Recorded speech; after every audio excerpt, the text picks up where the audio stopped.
जरांगेंची काल आपण भेट घेतली आहे, त्यामध्ये कशा पद्धतीमध्ये दोघांचा आपला समन्वयाची चर्चा झाली, कशा सकारात्मक? नाही, सरकार किती प्रामाणिकपणे काम करतं आहे मराठा आरक्षणाच्या बाबतीमध्ये हे मी त्यांना सांगितलं. गेल्या महिनाभरामध्ये किती गतीने काम त्या संदर्भात चाललेलं आहे हे मी त्यांना सांगितलं. त्यांनाही ते पटलेलं. त्यांनी आपल्यासमोर सांगितलं मीडियासमोर की सरकारच्या बाबतीमध्ये काही आमचा कुठे आक्षेप नाही आहे.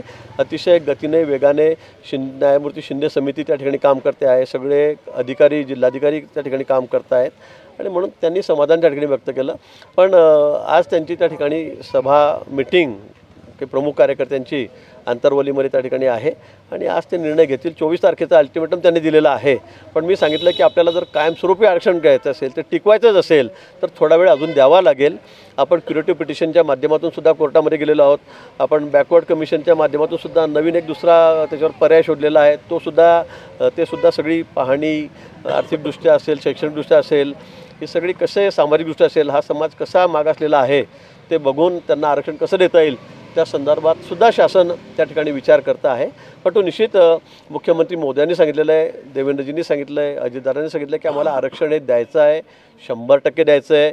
गेल्या काळातसुद्धा देवेंद्रजींनी मुख्यमंत्री असताना आरक्षण दिलेलं होतं. दुर्दैवाने ठाकरे सरकारने ते सुप्रीम कोर्टामध्ये टिकवलं नाही हे आपल्या सगळ्यांना माहीत आहे. पण तो आम्हाला आरक्षण द्यायचं आहे, पण ते कायमस्वरूपी टिकणारं द्यायचं आहे आणि त्यासाठी थोडा वेळ जरी द्यावा लागला अजून तरी आपण तो द्यावा.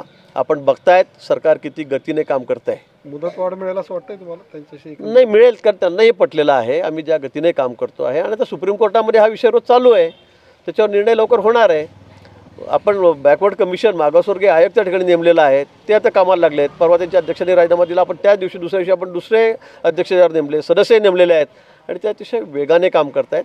मला वाटतं हे त्यांचंही पटलेलं आहे, सगळ्या समाज बांधवांना पटलेलं आहे की अतिशय वेगाने सरकार हे काम करतं आहे. सरकारचं प्रामाणिक हेतू त्यामध्ये त्याच्या लक्षात आलेला आहे. मला वाटतं त्यामुळे निश्चित थोडा अवधीतही देतील.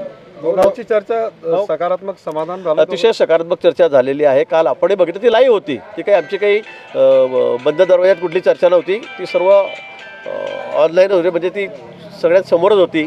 आपणच त्या ठिकाणी सगळे आपले कॅमेरे त्या ठिकाणी लागलेले होते आणि आम्ही सगळं समक्षच बोललेलो आहोत.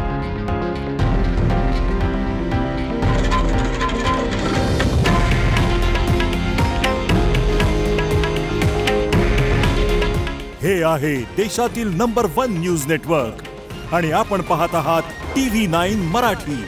काळजी तुमची, हित महाराष्ट्राचं.